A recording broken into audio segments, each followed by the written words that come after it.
Já, góðan daginn og komið sæl. Ég ætla að fjalla hérna í dag innlend hlutabréf og íslensku hlutabréfamarkaður, hann nú ekkert ígja gamall, frekar ungur á árum, en svona upphaf viðskipta með hlutabréf má rekja til ársins 1985, svona það leyti þegar að fyrsta Back to the Future myndin var frumsýnd, þannig að ef ykkur tengið það. En svona viðskipti fyrir alvöru hófust svona kringum 92-93 í ykkur magni. Þannig að hann nú ekki gamall í samanburði við svona þessa markaði sem við tengjum okkur hæst við, það er að segja markaði á Norðurlöndum eða annar staðar. En engu að síður gríðarlega áhugaverður og spennandi þrátt fyrir það, þrátt fyrir ungan aldur.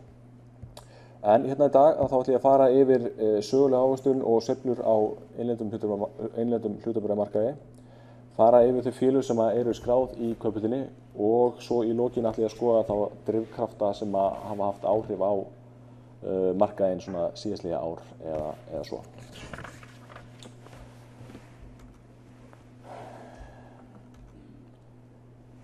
Ég byrja á skilgreiningum, en það er ekki alltaf svona skemmtilegast.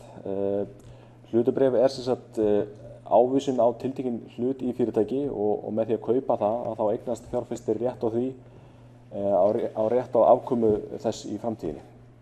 Það er að segja hlutdeild í árlegum hagnaði sem að greiddur út til hluthafa þegar þannig árar og endurgreiðslu þegar hlutabréfið síðan selt aftur, sem þá vonandi á hærra verði en þegar það var keypt. En í báðum tilvikum að þá eru þessar tekjur háðar óvissu og sem hluthafi að þá áttu rétt á því að sækja hluthafafundi og kjósa málefni sem að varða félagið, sem til dæmis kosning til stjórnar eða ráðstöfun á hagnaði. Hlutabréfaverð, það sem sagt ræðst af jafnvægi framboðs og eftirspurnar eins og öðrum mörkuðum. Framboð og eftirspurn, það stýrir síðan annars vegar af þróun innri þátta sem að snúa að fyrirtækinu sjálfu og hins vegar ytri þátta sem að snúa að umhverfi þeirra. Þessir innri þættir, það eru til dæmis horfur í rekstri fyrirtækisins og líka áhætta í rekstri þess. Ytri þættirnir, þeir snúa að því efnahagsumhverfi sem að fyrirtæki starfar í og hafa áhrif á afkomu fyrirtækisins eða fyrirtækjanna. Og þessi þættir eru til dæmis hagvöxtur, þróun og verðbólgu, breyting á gengi gjaldmiðla, stjórnvaldsaðgerðir, ástand náttúruauðlinda, til dæmis fiskimiða og olíulinda og svo ýmsir óvæntir atburðir sem að gerast af náttúrunnar völdum eða mannavöldum.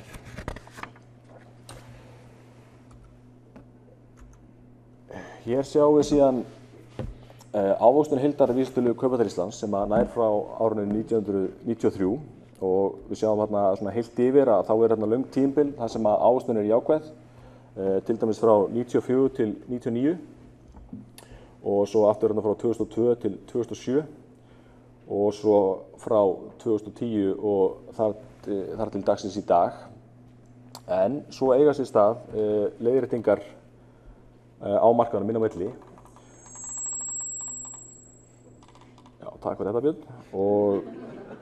Og árið 2008 að það svona sker sig bersýnilega úr þegar að vísitalan lækkaði 90% í kjölfarið á hruni viðskiptabankanna 3.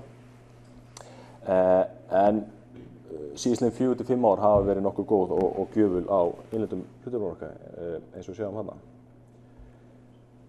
Hér sjáum við síðan þróun á heildarvísitölunni á þessu tímabili sem við fórum yfir áðan, en nú er þetta bara öðru formi. Þarna sjáum við þetta mikla hækkunarskeið frá árinu 2002 til 2007 og síðan þetta gríðarlega lækkunarskeið aftur þarna frá 2007 til 2009.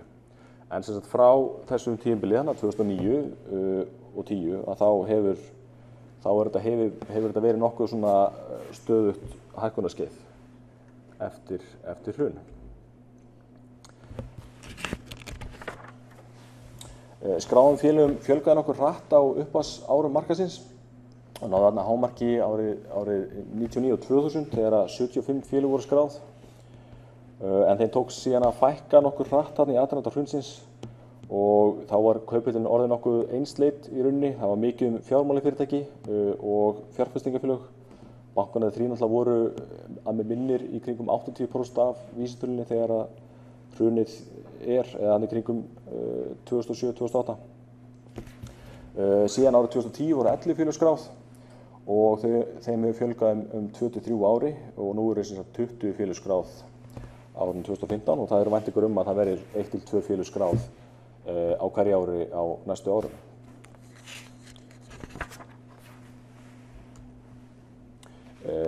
Hér eru þau útboð og skráningar sem hafa farið fram síðastliðin 3 ár en sala á hlutafé fer þannig fram að það oftast hlutafjárútboð og það svokallað áskriftarfyrirkomulag sem vanalega notast við. En við sjáum að á árinu 2013 þá voru Vís, TM og N1 skráð á markað. Sjóvá og HB Grandi voru skráð á markað árið 2014 og síðan Eik og Reytir í apríl síðastliðinn og síðan Síminn núna bara 15. október síðastliðinn. Þannig að fjölbreytni félaganna hefur aukast mikið og á þessum árum sem kaupleiðin hefur byggjast upp. En það er líka svolítið áhugavert að sjá að sala á þessu hlutafé eða sala á hlutafénu fer oftast fram í aprílmánuði. Eins og sjáum það eru 6-8 skráningum sem fara fram í apríl og ástæðan sú að þá eru fyrirtækin vanlega að greiða út arð á þessum tíma, það að segja í apríl og þá eru fjárfestar nýbúin að fá þessar arðgreiðslur til sín og geta þá nýtt þær greiðslur til þess að taka þátt í þessum hlutafjárútboðum. Hér sjáum við síðan markaðsvirði skráðra félaga í Kauphöllinni og við erum með 3 félög sem eru með markaðsvirði sem hærra en 100 milljarðar króna og það eru Össur, Marel og Icelandair. Við erum síðan með 4 félög sem eru á bilinu 50-80 milljarðar og það eru Grandi, Reytir, Eimskip og Hagar.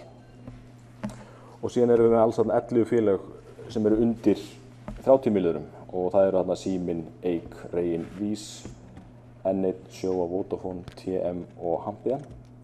Og heildarmarkaðsvirði þessara félaga tæplega 950 milljarðar króna eða ca. 48% af landsframleiðslu til að gefa ykkur samanburð.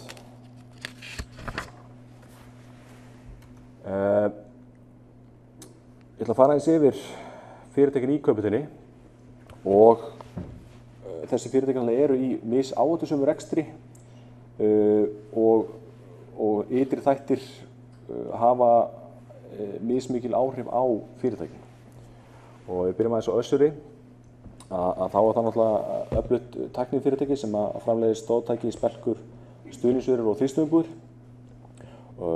Mikilvægustu sölusvæði þeirra eru Ameríka, Evrópa, Mið-Austurlönd og Afríka og nær allar tekjur þessi í erlendri mynt.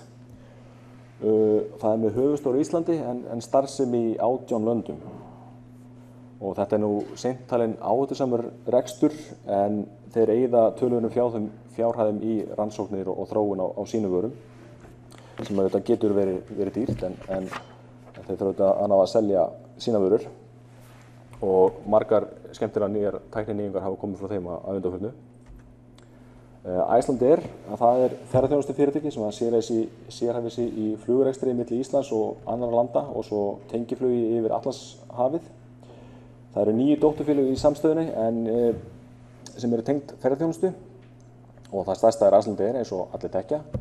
En félagið og líka dótturfélög á borð við Icelandair Cargo, Flugfélag Íslands, Icelandair Hotels og fleiri. Þannig að snertiflötur þeirra við ferðamenn sem hingað koma er mjög mikill.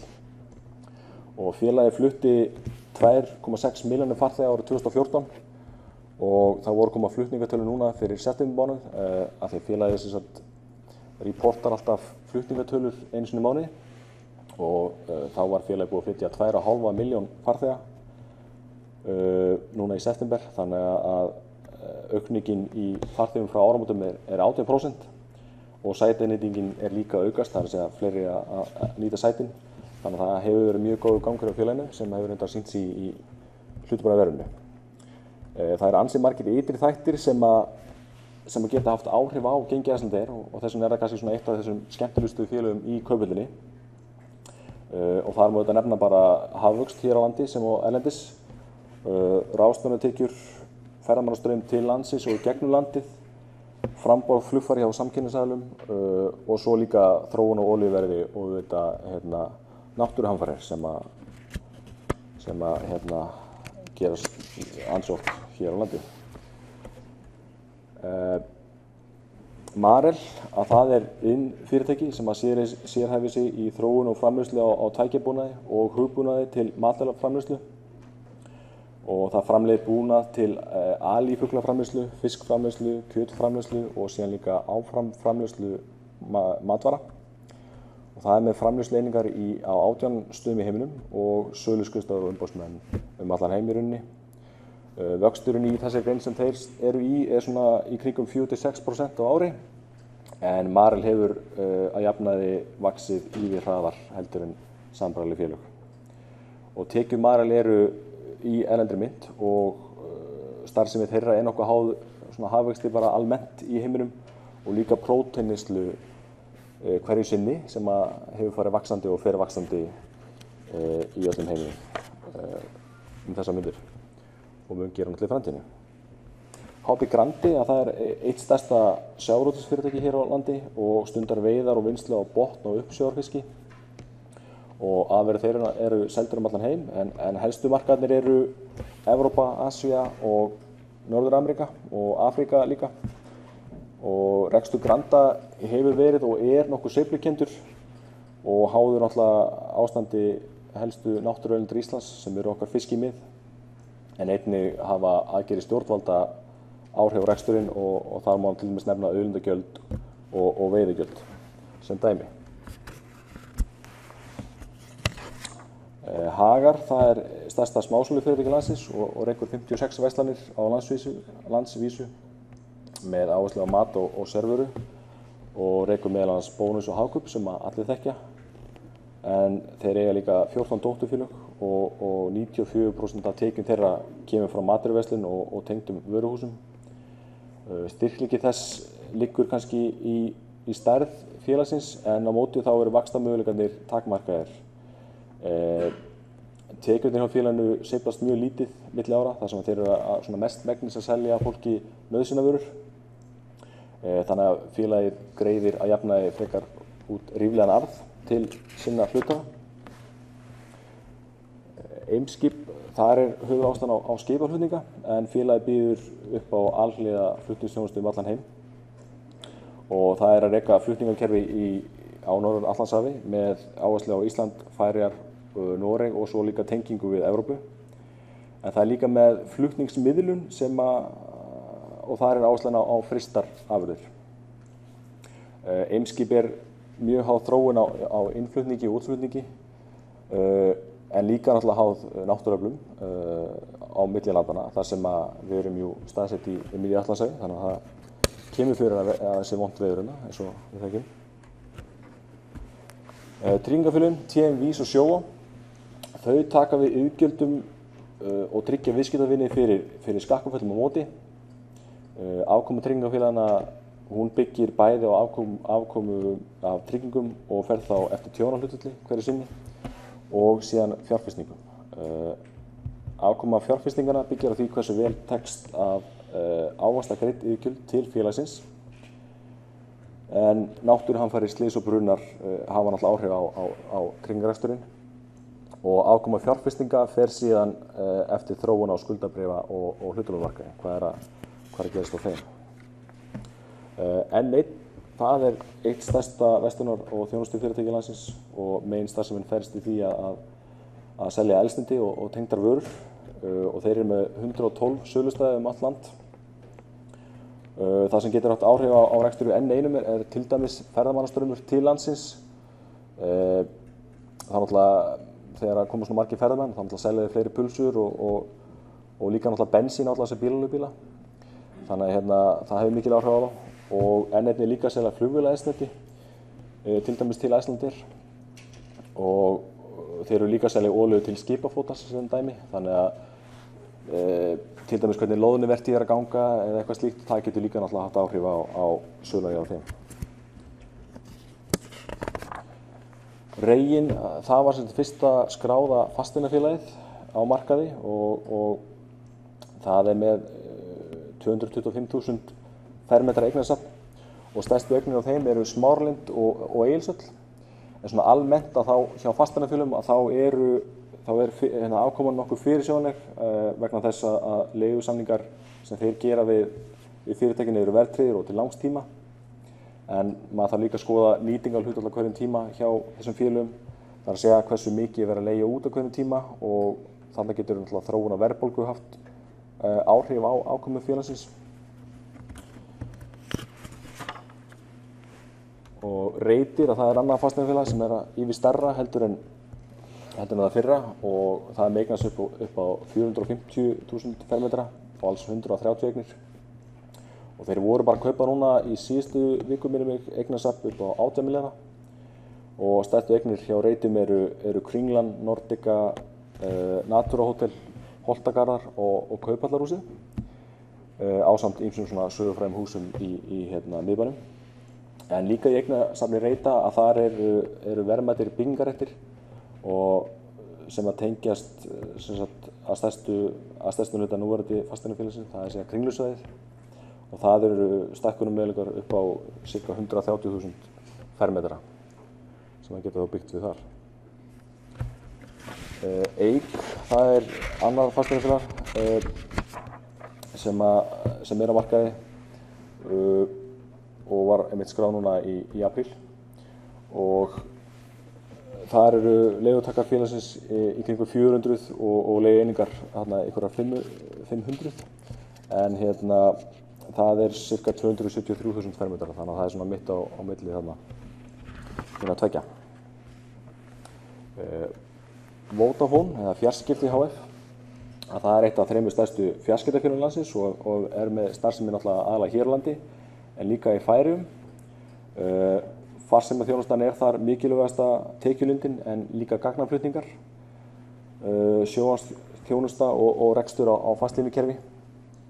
Þetta er nokkuð svona stöðugur rekstur en þróunin hefur verið á þá leið að tekjur af fastlínukerfi hafa verið að minnka á meðan að gagnaflutningar og sjónvarpsþjónusta hefur verið að sækja á. Og svo er að lokum Síminn sem er stærsta fjarskiptafélag landsins og nýliði í Kauphöllinni og það er þjónustufyrirtæki sem sinnir fjarskiptum, upplýsingatækni og afþreyingu og útboðið núna á 21% hlut í félaginu lauk núna á dögunum á meðalverðinu 3,33 að mig minnir á hlut og bréf félagsins enduðu í 3,7 í gær þannig að þau var að hækka cirka 11% frá útboðsgengi þessu miðalverði allavega. Dótturfélagið Míla, það er nokkuð fyrirferðarmikið innan samstöðunar en Míla er heildsölu fyrirtæki sem á og rekur grunnnet landsins og selur þá öðrum fjarskiptafyrirtækjum til dæmis Vodafone og Nova aðgang að þessu grunnneti. Þannig að það er svolítið ólíkt Vodafone að Síminn það er að segja á í rauninni þetta grunnnet og selur aðgang að því.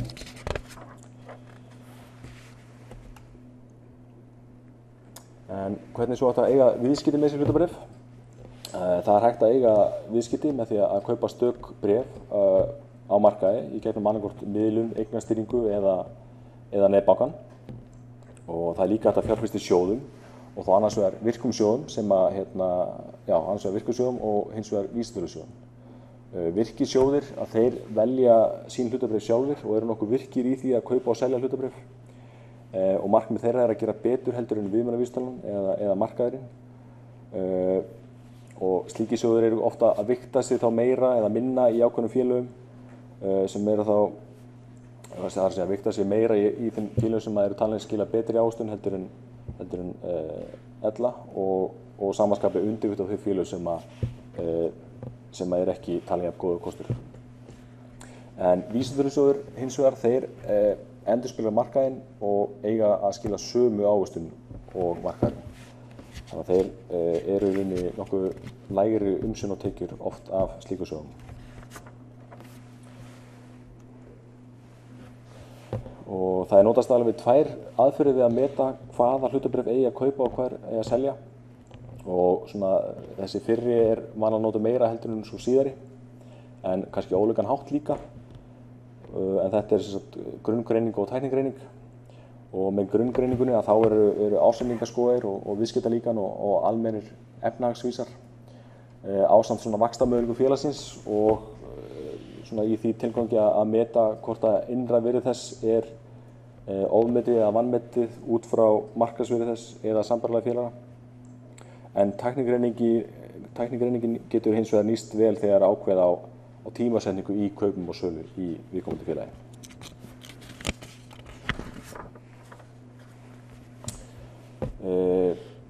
Ávinningur fjárfesta af því að hlutabréf séu skráð á markaði, að það felst aðallega í því að það sé auðveldara að kaupa og selja hlutabréfin og góð upplýsingagjöf og dreift eignarhald getur stuðlað að virkari viðskiptum. En til viðbótar að þá gera mörg félög viðskiptavakt með hlutabréf sín og með viðskiptavakt og þá þetta að stórauka seljanleika í bréfinu og sem er fjárfestum til hagsbóta. Og í þessum samningum meðal annars tilgreind verðbil og tilboðsstærð. Og verðbil þá hámarksmunur í prósentum á milli kaup og sölu tilboða sem að viðskiptavaktin setur fram og það þá vanlega 1,5%. Og tilboðsstærð síðan lágmarksstærð hvers tilboð sem að viðskiptavaktin leggur fram í hverju sinni og ég tek aðeins dæmi þetta á eftir. En 13 af 15 félögum á aðalmarkaði hafa gert slíka samninga en 10 hafa gert við 2 viðskiptavaka og 2 við 3. Og Síminn gerir samninga við 3 viðskiptavaka núna nýverið, þannig að það. Hér séu við síðan svona mynd af þessum típiska vinningsskjá sem er notað til að fylgjast með markaðnum og við sjáum hana efst til hægri að þar má sjá yfirlit yfir verðbreytingar dagsins og heildarveltu sem dæmi og síðan hérna í horninu til vinstri að þar sjáum við þau viðskipti sem að búið eiga sér stað á markaði eða svokallað trade ticker, þar sé hvað er búið að gerast og á hvað verði. Og síðan þetta fyrir neðan að þar er pantanabók fyrir hvert og eitt félag. En hlutabréfamarkaður náttúrulega bara í raun tilboðsmarkaður þar sem að fjárfestar setja fram sín kaup og sölu tilboð. Og ef við skoðum aðeins nánar eina slíka tilboðsbók fyrir Icelandair þá sjáum við þarna að efst eru hagstæðasta kauptilboð eða bid og síðan hagstæðasta sölutilboð eða ask. Og síðan eru önnur sölutilboð sem að raðast þar fyrir neðan. Þannig þau eru þá á lægra verði eða koma síðar inn. Og hér sjáum við til dæmis hvar viðskiptavakarnir liggja í bréfum Icelandair. Og hjá Icelandair að þar viðskiptavaktin 2 milljónir hluta að lágmarki og þá setja viðskiptavakarnir inn þessi kaup og sölutilboð á hverjum degi til þess að stuðla að þessum aukna seljanleika. Og ef ég vildi til dæmis kaupa, ég vildi til dæmis ég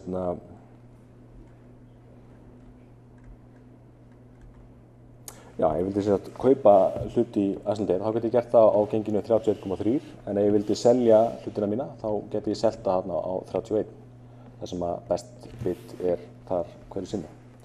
En ég geti líka til dæmis sett inn annað kauptilboð bara aðeins neðar á 30,85 og þá var ég þarna 50 í röðinni til dæmis og sett á þetta verð fram sem að ég væri sáttur við að kaupa á og þá myndi ég raðast til dæmis þarna fyrir neðan.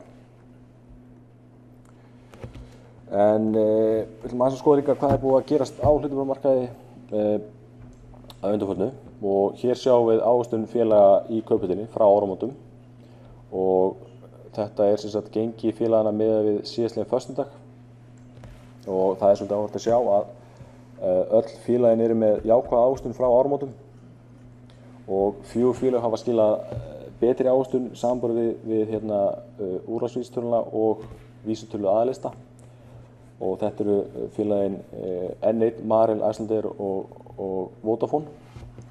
Og sjáum að N1 hefur hækkað þetta mest, 57,3 og Marel 56,5 og Vodafone um 53,4.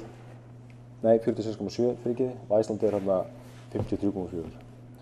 Og TM, Eimskip og Hagar, þau reka lestina þarna með ávöxtunarbilinu 2–11%. Og síðan fasteignafélögin þarna Reyk og Eytir, Reytir og Eyk,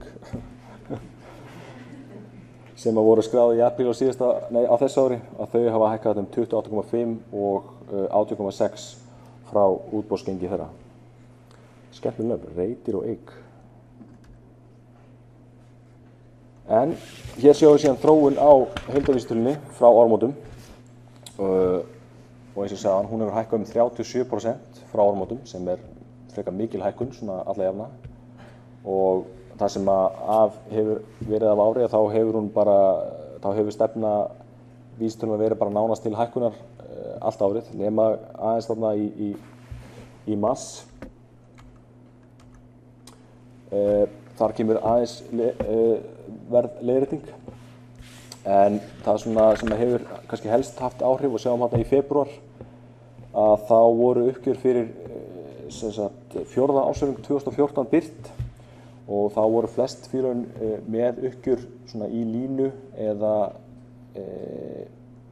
línu og yfir væntingum, greiningardeilda, og þegar ég tala um hérna undir og yfir væntingum að þá ég að meina að greiningardeildin setja fram afkomuspár fyrir hver fjórðung og svo bregst markaðurinn oft við þessum uppgjörum, hvort þau eru þá yfir eða undir þessum spám. Og þarna í febrúar þá var reyndar Icelandair með uppgjör hérna undir væntingum og lækkaði talsvert í febrúar og þess vegna þessi lækkun hérna sem við sjáum á þessum tíma, svona nokkuð skörp lækkun, en svona tiltölulega flatur mánuður engu að síður. Í hérna maí að þar voru vel flest uppgjör í línu eða yfir væntingum og þarna birtu Marel og Icelandair jákvæðar afkomu viðvaranir áður en þeir birtu uppgjörinu sín og við sjáum að þarna var afar góð hækkun á vísitölunni í kjölfarið.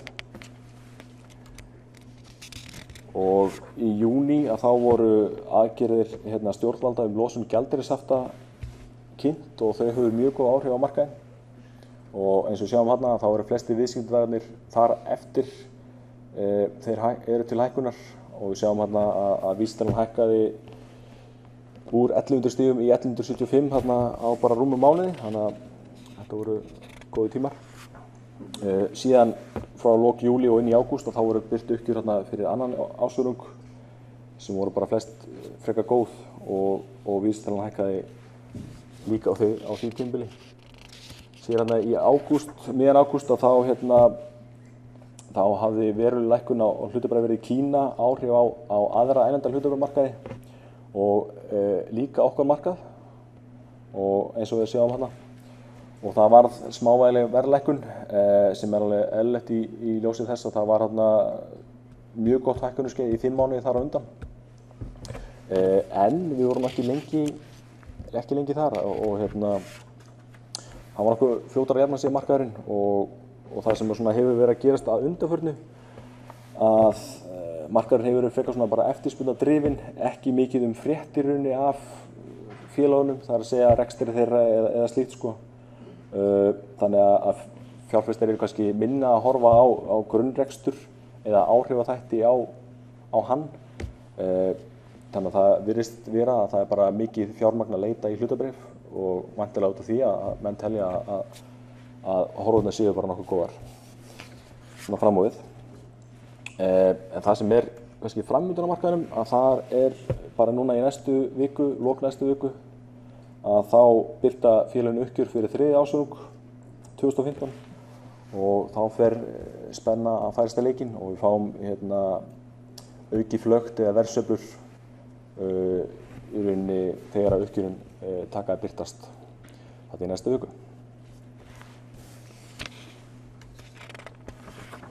Einhverjar spurningar?